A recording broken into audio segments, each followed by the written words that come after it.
Amen. Amen.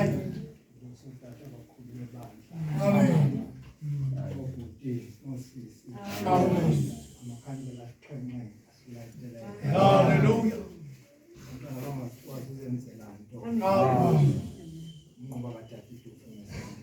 Amen.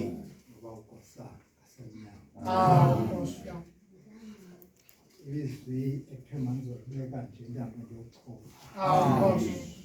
Incwadi zikaYohane aphethe iBhayibhile ishumi nethoba. Amen. Yaqala yamashumi amabili anesixhenxe. Amen. Kodwa ke mna ngicela bishophu kube yamashumi amabili anesihlanu. Amen.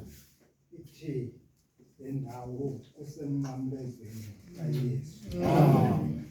Wakuhleli Maria umfazi kaKleopa. Maria wasemagadala. Sabonina kaYesu. Hallelujah.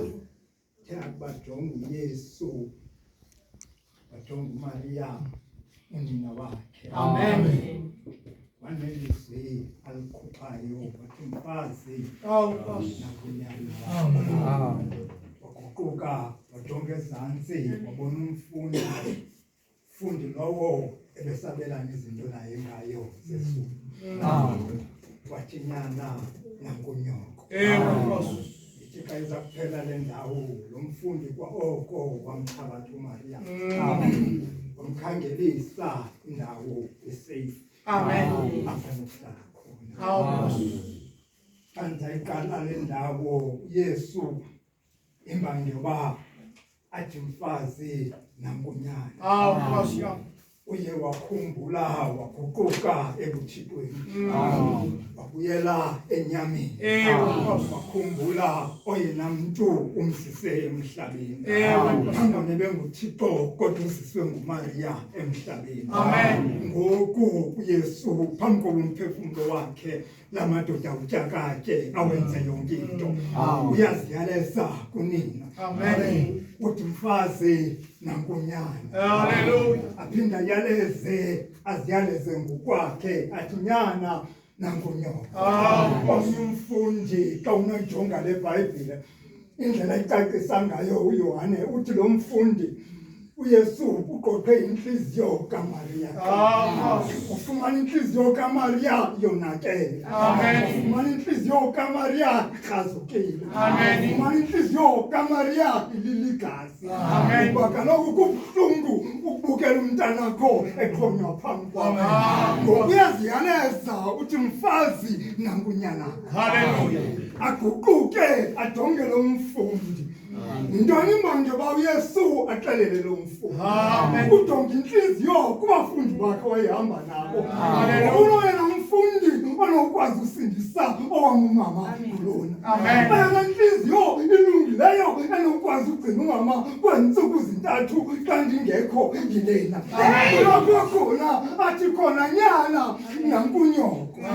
Nankunyoko. Emveni koko lo mfundi wenza into engacinganga.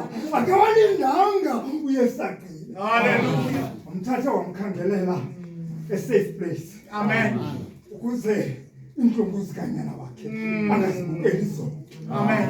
Imbangi yobakhangele a-safe place. Kungenxa yento yoba uyibukele uMaria yonke indlela uyenyana wakhe. Unyana wakhe uhambile amatyala etyholwa ngezinto angazenzanga. Ebekhona uMaria kwezo ndawo. Ebekhona ngelaa xesha bebefika kwaKhayefa. Ebekhona bengena enkundleni kaPilato. Kwalapho uMaria wayehamba nonyana wakhe. Ngeli xesha bamqhoba isithaba sameva. uMaria nomsakwabo bahamba nonyana wakhe. Ngoku uYesu uyamyaleza before ixesha lakhe liphele.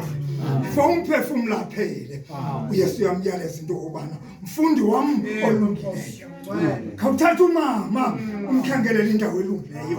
Ngoba kaloku kwantlungu mhlawumbi ndisezawugqitha kuzo akufunekanga zibone. Hallelujah. Thinobalisa iBhayibhile wamkhangelela wambeka kwindawo elungileyo. Kukhumbula ukubethelelwa kaYesu. Ayikakhumbula amadoda ehamba endleleni. uYesu sevukile axoxisa naye. Ayenyuka ke ngoku. Asakufika emzaleni uYesu baqhekezela isonka bayatsha. Emveni babetyile uyabaxelela uYesu into yoba ndizamnishiya ngoku. Kodwa yivumbuzo wabanye wabafundi bakhe uthi Nkosi ushiya nabani na endawo zashiya kuyo. Impendulo yomntu omkhathalela umntu. Impendulo yomntu okhathalayo. Impendulo yomntu okhumbulayo. Uthi andimshinde. Ndishiya nomthethele. Ndishiya nomoya. Kuba kaloku uYesu imbangi yoba acele lo mfundi ebekhathala ngonina. Imbangi yoba acele lo mfundi ujonge ixesha unina ebehamba naye ngalo. Ujonge unina uYesu uneminyaka 12. Ungena etempileni usukweza amadoda amakhulu. Uyamkhangela unina. Uthi unina kunini ndikukhangela. Ndiphendule lo mntana. Ntoni nam womfa?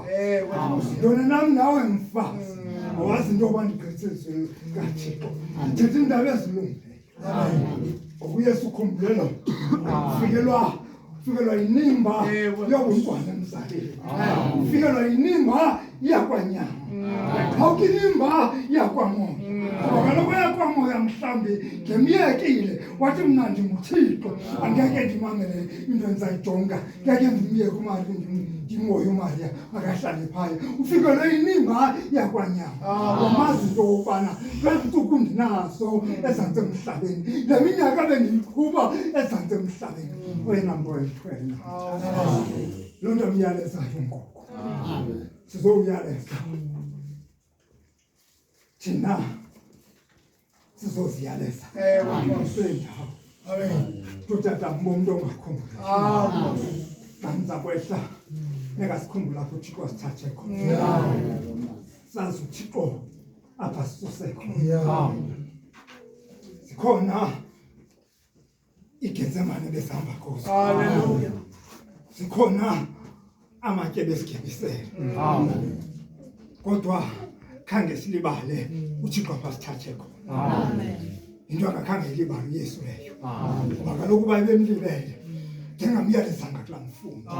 Imbangi yoba amyaleze kulo mfundi kungenxa yento yokubana ukhumbula apho unina asuka nayo.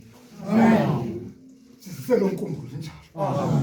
Elizwe lenkumbulo. Amen. Nekukhumbula uThixo apha kuthathe khona. Nekukhumbule uThixo xa ekususa ekwindawo wawucomfortable kuyo.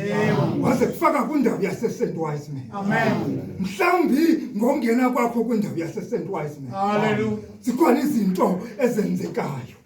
Yilaa nto athi omnye umculi xa ethetha ezingenzekiyo abantwini uThixo ziyakwazi ukwenzeka. Haleluya. Ukuba siyakwazi ukukhumbula enye izinto ziyakwazi ukwenzeka kuThixo. Ukuba bekubile ixesha elide esawucangatha nenkumbulo. Sicangathe nje nenkumbulo. Sijonge inkumbulo into enjani. Amen. Yake yakhumbula indoda seyinyuliwe nguThixo. Amen. Yawela nawo amaSilayeli. Amen. Emveni iwele nayo ithe ibuyothandaza ayijikele